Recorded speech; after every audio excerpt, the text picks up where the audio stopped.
నమస్తే రమ్ గారు. నమస్తే జయ. జానపద గాథలు చెప్పుకున్నాం కదండి, ఏదైనా ఒకటి చెప్పుకుందామండి. ఈసారి ఒక చిన్న స్పెషల్ థింగ్ ఉంది జయ.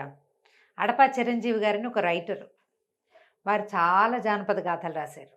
100కి పైగా కథలు ఉన్నాయి ఆయనవి. అయితే వారివి ఒక పుస్తకాలు నాకు స్క్రిప్ట్లో దొరికినాయి. ఓకే. ఒకటి 2 బుక్స్, ఒకటి చిన్న కథలే, చాలా పెద్దవి కాదు, చిన్న కథే. అయితే చదవటానికి భలే బాగున్నాయి, సింపుల్ ఈజీ లాంగ్వేజ్. నేను మెల్లిగా వారి నెంబర్ సంపాదించి వారికి ఫోన్ చేస్తే అవి 10 కథలు 2 బుక్స్గా ప్రింట్ చేశారట. విజయవాడకి చెందిన క్లాసిక్ ప్రింటర్స్, క్లాసిక్ పబ్లిషర్స్.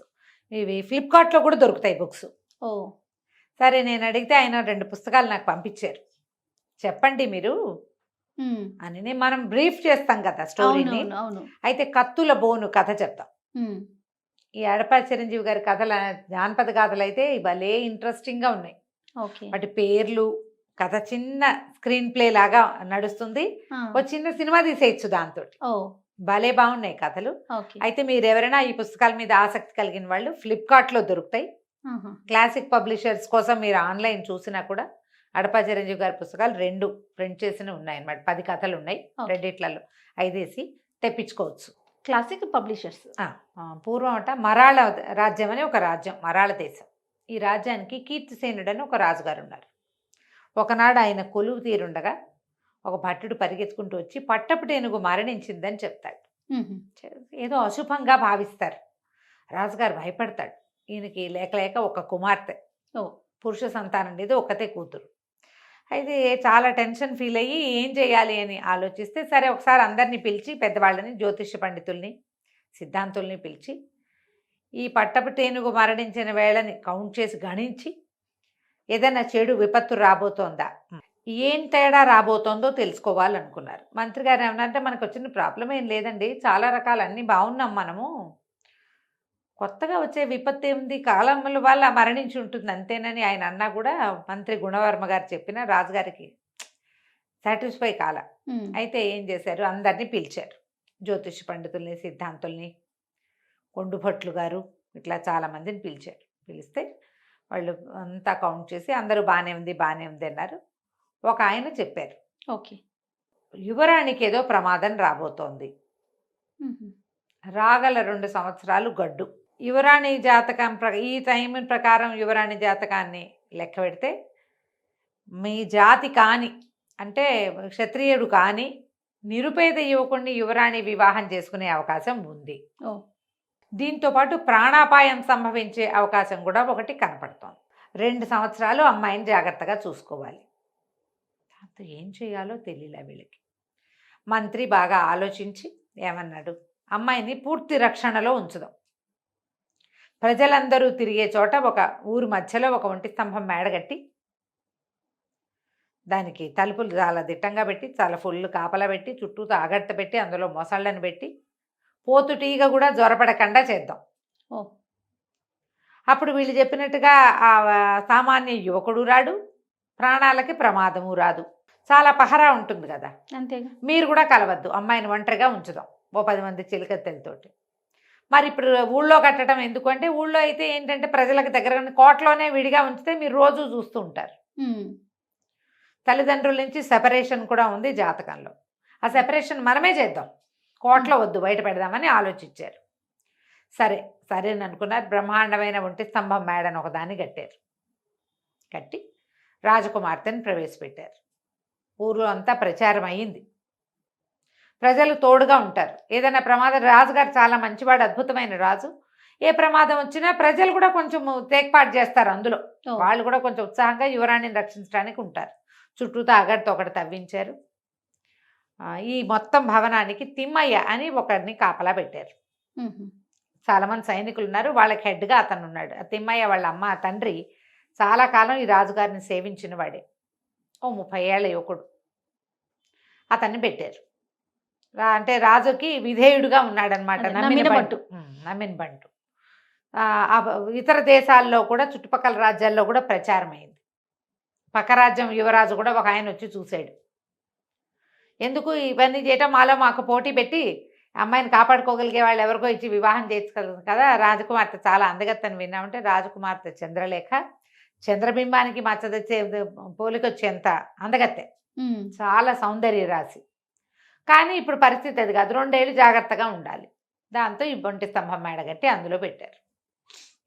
యువరాణి అమ్మా నాన్న లేరని ఒంటరిగా ఉండాల్సి వచ్చిందని దిగులు పడుతుంది, కానీ చెలికత్తెలతోటి మేనేజ్ అవుతూ ఉంటుంది. కత్తుల బోనుగా ఉంది అది, ఆ ఒంటి స్తంభం మేడ. ఓ 10 మంది చెలికత్తెలు, రోజు ఫుడ్ వస్తుంది, రకరకాల పదార్థాలు, ఏదో రోజు కాదు కొన్ని రోజులకు ఒకసారి వస్తే వీళ్ళే వండుకుంటారు. లోపల పని వాళ్ళు చెలికత్తెలు ఉన్నారు. కొన్ని పున్నమలకి 3 పున్నమలకి 6 పున్నమలకి రాజుగారు తమ భార్య వచ్చి కనపడతారు. ఒకళ్ళిద్దరు రాజులు ఆయన స్నేహితులు కూడా వచ్చి చూసి వెళ్ళారు. ఈ తిమ్మయ్య అనేవాడికి, తిమ్మయ్యకి కొంచెం ఆహారం మీద బాగా ఎక్కువ ఆసక్తి. అతనికి వంట చేసి పెట్టడానికి బయట బిల్డింగ్కి బయట ఒక చిన్న బిల్డింగ్ ఉంది. అంటే ఈ ఒంటి స్తంభం మేడకి బయట వీళ్ళందరూ ఉండడానికి కొన్ని ఉన్నాయి, చిన్న చిన్నవి ఆవాసాలు. ఇతనికి ఉన్న ఇంటికి ఒక వంట చేసే ఆవిడ ఉంది ఇతనికి. ఆ అబ్బాయికి ఏంటంటే తేనె కావాలి బాగా. వాళ్ళ అక్క ఏదో చేస్తుంది పదార్థం, ఆవిడ అక్క అంటాడు ఆ వంట ఆవిడ. ఇతనికి కావలసిన తేనె తేవడానికి సమీప ప్రాంతానికి చెందిన ఒక గ్రామీణ యువకుడు మణిదీపుడు అనేవాడిని పెట్టుకుంటాడు. వాడు పట్టుకొచ్చిస్తాడు తేనె. అది చాలా పరమసాహసి, ఎక్కడికైనా ఎక్కేస్తాడు. అయితే వీడు ఎక్కడెక్కడి నుంచో తేనె దొరకని కాలంలో కూడా తేనె పట్టుకొచ్చిస్తాడు. ఆ మణిదీపుడు చక్కటివాడు. ఇంత మంచి పేరు ఎవరు పెట్టారా, నువ్వు పల్లెటూరు వాడివి అంటే, ఒక ఋషీశ్వరుడు, మా అమ్మకి అడవిలో ప్రసవం అయింది, ఒక ఋషీశ్వరుడు పెట్టాడు నా పేరు అని చెప్తాడు. అయితే కొన్నాళ్ళకి తిమ్మయ్య ఏమంటాడంటే, నువ్వు అక్కడక్కడ అడవుల్లో తిరిగి చేయటం ఎందుకు, మాకు పని చెయ్యి, ఈ యువరాణి రక్షణలో మాతో పాటు ఉండు, నువ్వు కొండలు గుట్టలు ఎక్కేయగలవు, నీకు కావాల్సిన యుద్ధ విద్యలు నేను నేర్పిస్తా, ఓకే మాతోటి ఉండు అని పిలిచాడు. పిలిస్తే మణిదీపుడు కూడా మరి పర్మనెంట్ ఉద్యోగం అంటే ఎవరికైనా ఆసక్తి ఉంటుంది కదా, వచ్చి ఉండటం మొదలు పెడతాడు. ఎప్పటికీ యువరాణి ఇక్కడికి ఉండటం మొదలుపెట్టి సంవత్సరంగా అవుతుంది. ఒకనాడు ఏమైంది, ఈ అబ్బాయికి తేనె పట్టుకునే అలవాటు ఉంది కదా, ఇతను ఆకాశంలో అట్లా తేనెటీగలు తిరగటం గమనిస్తాడు. అవి ఎక్కడున్నాయి, ఈ ఒంటి స్తంభం మేడకి ఒక కార్నర్లో పెట్టినాయి. మనుషుల పలకు లేని చోట్ల పెడతాయి కదా, అవును. ఇది చూపించాడు ఈ తిమ్మయ్యకి. అదిగో అక్కడ తేనెటీగలు ఉన్నాయి అనేసరికి, అమ్మో పోతుటీ కూడా జ్వరపడకూడదు, అంటే తేనెటీగలు జ్వరపడితే ఎట్లాగా, లోపల ప్రమాదం కూడా, అవి ఎప్పుడైనా చెదిరితే ఆడపిల్లల మీదకి వస్తాయి, దాన్ని పట్టుకోమన్నాడు. పట్టుకోమని వీడిని లోపల ప్రవేశపెట్టాడు. అది బయట నుంచి ఎక్కడానికి వీలుగా ఏర్పరచుకున్నాడు. వీడు ఒక తాడు వేసుకుని మణిదీపుడు ఆ ఎక్కే సమయానికి ఈ తేనెటీగలన్నీ చెల్లాచెదరినాయి అయినాయి. అవి జుమ్మని శబ్దం చేస్తాయి. ఈ బిల్డింగ్లో సందడి తక్కువగా ఉంది. ఆ తేనెటీగల జుమ్ము శబ్దం వినేసింది రాకుమారి. వచ్చేసి బయటకు వచ్చి చూసి, ఆ గాల్లో వేళ్లాడుతూ తేనెటీగల్ని తోలుతున్న కుర్రాన్ని చూసేసరికల్లా బాగా చూడడం కోసం అలాగా ఇంకా కొంచెం ముందు కొంగి పట్టుతప్పిపోయింది. పట్టుతప్పితే పైనుంచి పడిందంటే అంతే, కపాల మోక్షమే.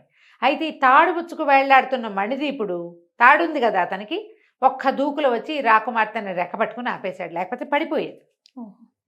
కాస్తుంటే ప్రమాదం తప్పింది, లేకపోతే పైనుంచి తల కిందగా కాళ్ళు పైకి అయిపోయాయి. ఆపేసరికల్లా హడిలిపోయి స్పృహ తప్పిపోయింది. పడిపోతున్నావు అనేసరికి భయం వేస్తుంది కదా. అక్కడి నుంచి వీళ్ళంతా సైనికులు వాళ్ళు వీళ్ళు చేరారు, ఈవిని లోపలికి చేర్చారు అమ్మాయిని. రాజకుమార్తెని చెలికత్తెలు వాళ్ళు అంతాను తెలుసుకున్నారు. ప్రాణాపాయం ఉంది అంటే ఇదిగో ఇది కనపడింది, చూడ్డానికో ఇంకోటో, కానీ ప్రాణాపాయం తప్పింది. సరే ఇలాగా రక్షించిన వాడికి తేనెటీగల కోసం ఎక్కిస్తే వీడు రక్షించాడు కాబట్టి వీడికి ఏదో బహుమతులు గిమతులు ఇచ్చారు. రాజుగారు కూడా చాలా సంతోషించాడు, పోన్లే ఎవడో ఒకరిని పెట్టావు, వీడు మనల్ని రక్షించాడు అని. 4 రోజులు గడిచేసరికల్లా ఆ గాల్లో వేళ్లాడుతూ తన చేయి పుచ్చుకున్న ఆ కుర్రాడి మీదకి మనసు పోతుంది అమ్మాయికి. ఆ తిమ్మయ్యని అడిగింది అతన్ని నా దగ్గరికి పంపించమనేసరికల్లా అబ్బాయి అన్నాడు, అమ్మ వేరే వాళ్ళని ప్రవేశపెట్టకూడదు, నా తలపోతుంది అని చెప్పినా ఆవిడ ఒప్పుకోవాలి. ఏం చెప్పాలో నాకు చెప్పమంటాడు, అమ్మాయి ఒప్పుకోదు. నేను చూడాలనుకుంటున్నాను అంటుంది. చూడాలనుకుంటున్నానంటే వాడిని లోపల ప్రవేశపెట్టకూడదు. అందుకని ఏం చెప్తాడు, రాకుమార్తె నిన్ను చూడాలనుకుంటుంది, నువ్వు తేనెటీగల కోసం ఎలా వెళ్ళావో అలాగే నువ్వు లోపలికి వెళ్ళమంటాడు. ఈ అబ్బాయి మణిదీపుడు దానికి తగ్గ ప్రయత్నం చేసుకుని ఓ తాడేసుకుని లోపలికి వెళ్ళబోతాడు. ఈ లోపలికి వెళ్ళే సమయానికి 4 కొరివి దయ్యాలు ఒంటి స్తంభం మేడలోకి ప్రవేశిస్తాయి. ప్రవేశించి యువరాణి పడుకునున్న మంచాన్ని లేవదీసి పట్టుకొని, అయ్యో చూస్తూనే ఉంటాడు. కొరివి దయ్యాలను అతనేం చేస్తాడు, దయ్యాలను ఏం చేయలేడు కదా. ఎప్పుడైతే ఈ మంచం కదిలిందో రాకుమార్తె హాహాకారాలు చేస్తూ ఉలిక్కి పడతాం కదా, లేచి చూసుకుంది. ఏం చేయాలో తెలియలేదు. ఈ కొరివి దయ్యాలు తలల దగ్గర ఇంత మంటలు వస్తున్నాయి, అవి మోసుకెళ్ళిపోతున్నాయి గాల్లో. ఊళ్ళంతా చూసారు అవి ఏ పక్కకి వెళ్ళినాయో. రాత్రి 11-12 గంటల వేళ. తెల్లారేసరికి అంతా గొల్లుమన్నారు. రాకుమార్తెను ఎత్తుకుపోయారు. అయితే ఈ తిమ్మయ్య మనం ఏం చేస్తాము, వీటికి దెయ్యాలనంటే ఈ కుర్రాడు ఏమన్నాడు, వెతుకుదాము, మనం ప్రయత్నం చేద్దామని రాజుగారికి చెప్తాడు. నేను తిమ్మయ్య మేము వెళ్ళి వెతుకొస్తాము అని.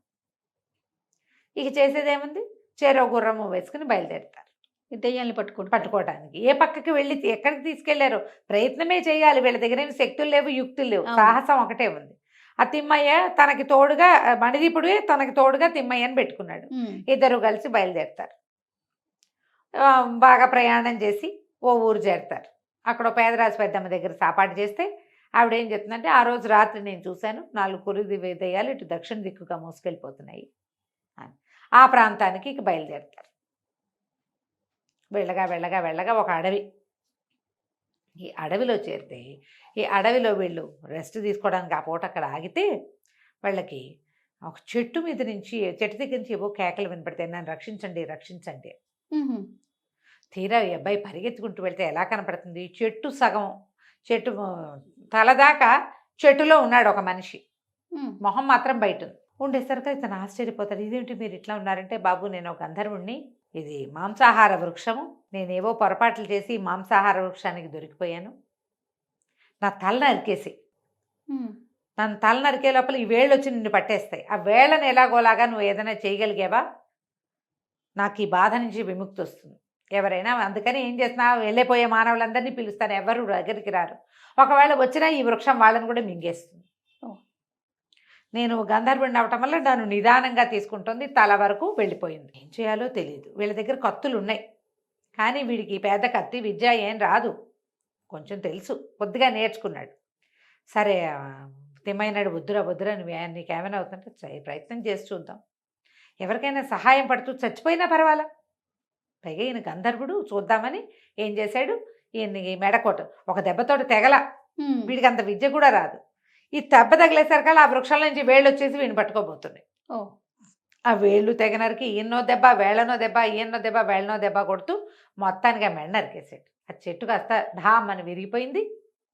ఈయన కూడా పెద్ద మంటొచ్చి ఒక గంధర్వుడు ప్రత్యక్షమై ఒక కత్తి చేతిలో పెట్టాడు. ఇది ఏ మాయమంత్రాన్నైనా ఛేదిస్తుంది, నీకు రాని విద్యని ఇది నీకు నేర్పిస్తుందని ఆ మంత్రగా ఖడ్గాన్ని వీడి చేతిలో పెట్టాడు. సరే ఇద్దరు ఇంకా వెతుక్కుంటూ ముందుకెళ్తే దూరంగా వాళ్ళకు ఒక కోట లాంటిది కనపడింది, పురాతనమైంది. దగ్గరికి వెళ్తే కొన్ని తలలు, ముండెలు లేవు, ఉట్టి తలలే తిరుగుతున్నాయి దాని చుట్టూతా.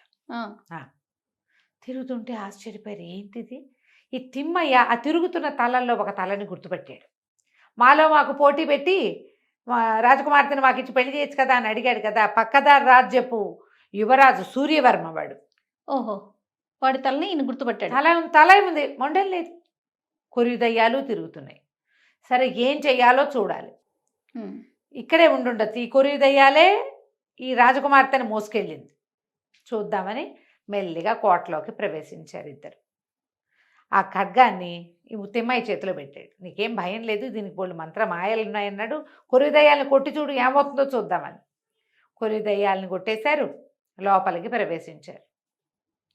వెళ్తే ఎన్నో మానవ శరీరాలు, తలలు బయట తిరుగుతున్నాయి, మొండాలు లోపల ఉన్నాయి. సరే లోపలికి వెళ్తే ఎక్కడే ఉంటుంది రాజకుమార్తె అని వెతగ్గా లోపలికి వెళ్తే రాకుమార్తె కనపడింది. ఎంతమంది అమ్మాయిలు ఉన్నారో లోపల. రాకుమార్తెని గుర్తుపట్టాడు తిమ్మయ్య, కేకలు పెట్టుకుంటూ దగ్గరికి వెళ్ళాడు. అమ్మ ఉన్నావా, బతికే ఉన్నావా, మేము చాలా వెతుకుతున్నాం అంటే మణిదీపుడిని కూడా చూసింది. ఇతనే కదా నన్ను రక్షించింది అని అడిగాడు. రాజకుమార్తెను చూసేసరికి వాళ్ళ పట్టుకున్నాడు, కానీ అతను అమ్మాయి సౌందర్యాన్ని పూర్తిగా చూడలా. కింద పడిపోతుంటే పట్టుకునేటప్పుడు అది అందంగా ఉందా చందంగా ఉందా వాడికి ఏం తెలియదు కదా.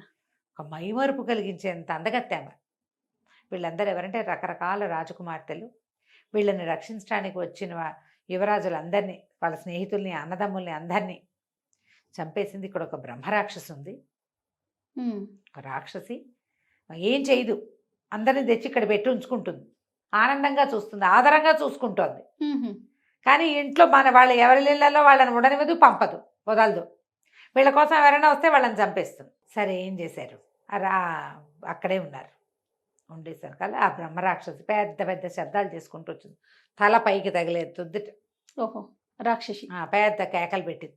ఎవర్రా ఇది, మీకు ఎంత ధైర్యం, ఎందుకు వచ్చారు, ఏం చేశారు అని అరిచేశారు కల్లా మణిదీపుడు అన్నాడు, మేము మీ అతిథులం, మేము మీ ఇంటికి వచ్చాం కదా, వీళ్ళందరినీ ఎలా చూస్తున్నావు, మమ్మల్ని కూడా అలాగే చూడాలి నువ్వు అనేసరికల్లా నేను పురుషులను చూడను, మీ అంతు చూస్తాను, అయితే నా అంత సైజుకి వచ్చి చూడు అంతు, నువ్వు అంతుండి నేనుంటే సరి సమానంగా చేయాలిగా ఈ యుద్ధం. అంతేగా.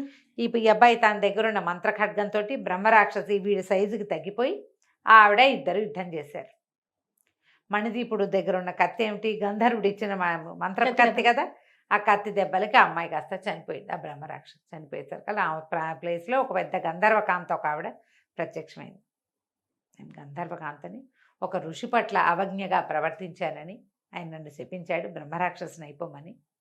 అప్పుడు దేశాచి అంతా తిరుగుతూ ఉండేదాన్ని నేను, భూమండలానికి గంధర్వలోకానికి చెలికత్తల్ని వెంబడబెట్టుకు తిరిగేదాన్ని.